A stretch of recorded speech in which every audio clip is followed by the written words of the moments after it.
We're here! Did we miss anything? We would not presume to begin without you, Ida. Urianger has returned to the Waking Sands, but everyone else is now present. Yes, but for what exactly? We all have duties to attend to, Alphino, so you may dispense with the preamble. Thank you, Elisée. It is the very subject of those duties which compelled me to call this gathering. Though the warriors of darkness no longer pose a threat, Eorzea's many troubles demand no less of our attention. And while I stand by the decision to approach each task as we see fit, I fear our effectiveness will ultimately be diminished should we continue to act in ignorance of each other's efforts. Thus, I propose we elect a successor to Minfilia.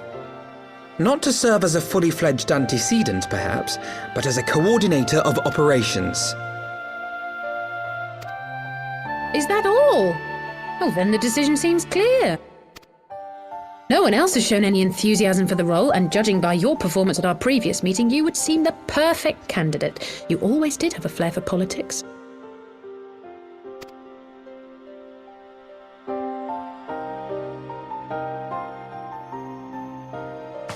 I did not mean to... That was not my intention. As my tenure as commander of the Crystal Braves comprehensively demonstrated, I lack the qualities required for such an office. I would much prefer to remain as I am now, a soldier in the field, so to speak. Should none of our number step forward, must we then constrain some unwilling candidate to take up the position? Well, based on merit alone, a certain adventurer would be my choice. Though I concede he might struggle to balance his new responsibilities with, let me see, slaying primals, thwarting legatuses, and feeding the orphan poor. Thancred makes a good point. Any who would wear such a mantle would be bound by its obligations. Have we not become sufficiently familiar with each other's methods to act without an overseer? At present, I see no cause to so willingly limit one of our number. Oh my goodness, Help! I need some help here!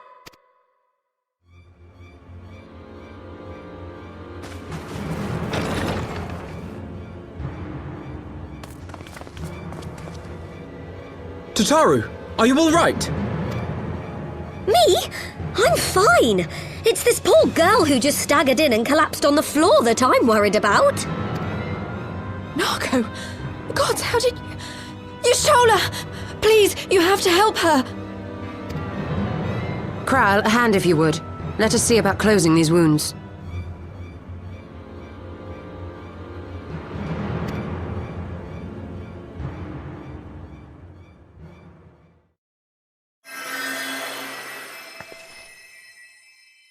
Now, we've staunched the bleeding, but it may be a while before you can move about again.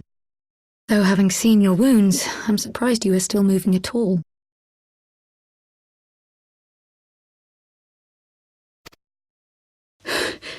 Thank you. My message. It was too important to delay. I took the shortest route I could, though I knew it was more heavily patrolled. As you can see, my efforts at evasion were not entirely successful. Honestly, you're too brave for your own good. What was so urgent that you needed to fight half the Empire to get here? You could have been killed. I'm sorry, Ida. I had good reason. But I imagine your friends are wondering who this bloody mess of a Mikote is. My name is Minago, and I belong to the Alamegan Resistance.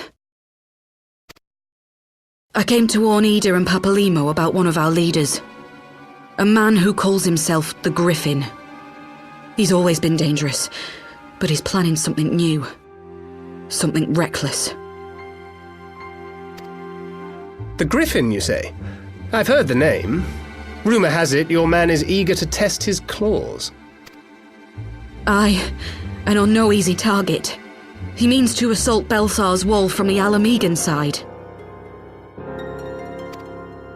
But what does the Griffin possibly hope to gain from such an attack?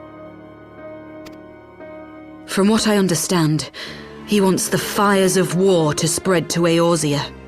And for that, he needs to control the border with Gridania. So, he means to spark a conflict between the Alliance and the Imperial forces stationed in Alamigo, to have Eorzea's armies aid in the liberation effort, whether they will it or no. His plan is flawed. Even should the Resistance succeed in occupying the wall, they would not be able to hold it. Imperial reinforcements would drive them out within a week. Be that as it may, if there is even a chance that this scheme could bring about an escalation in hostilities between Eorzea and the Empire, the Alliance must be informed. Agreed. I should depart for Limsa forthwith and seek an audience with the Admiral. Thancred, Uldar is yours. Alphino and Alize, make haste to the Twelveswood and notify the Elder Seedseer of the danger to Gridania. She will duly call a council of the Alliance leaders, whom you must be ready to receive. You will be our voice in Ishgard. Explain the situation to Sir Emmerich and encourage him to send an envoy. Tataru, Krile, I leave the care of our injured messenger to you. See that she remains quiescent and her wounds closed. I believe that covers everything. Let us be about our tasks.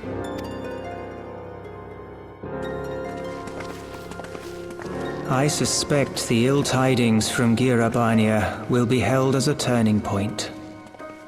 The beginning to a bloody end.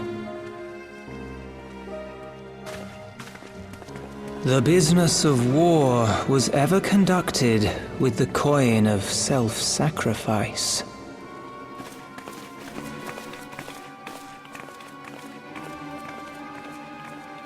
'Twas Master Louis Soir himself who taught us that such costs are not to be ignored or denied.